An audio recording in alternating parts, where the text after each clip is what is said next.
Actually, Carrie, we have another question for you, and I also see that other people are adding similar questions to the chat on this.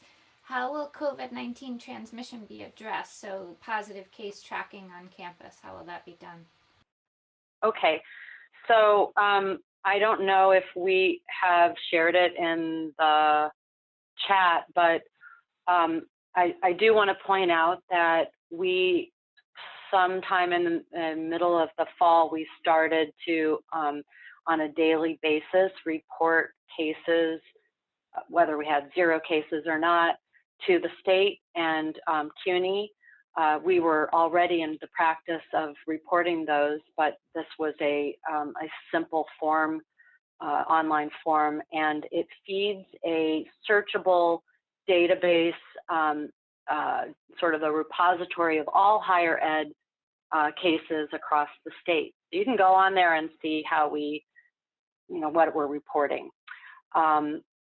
What I do want to really put a focus on is that in our current state, the scenario C, we've really been in restricted access, which means we know who is on campus and we're tracking the comings and goings of people. Everyone who comes on campus has to go through an attestation, sort of a training of sorts, to be aware of policies, including the requirement to stay home if they're sick or have symptoms.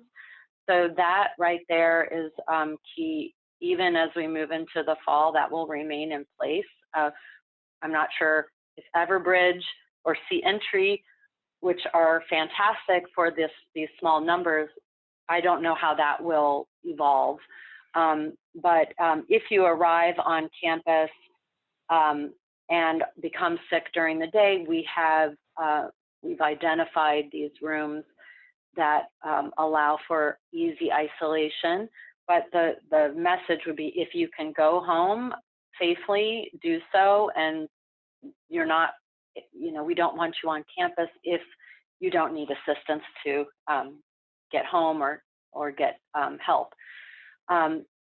Reporting has been something that we have taken seriously from day one, and we have a form on our website that should be still easy to find. And we're still, actually, we get reports and people use that form to ask us questions if they're unsure of something. But it is how we were in the beginning, finding out about symptomatic students, faculty, and staff. One of the policies that is covered in that training is that you have to report that you are, if you're positive, if you test positive, or if you have symptoms consistent with coronavirus, to your supervisor or to the campus through student affairs.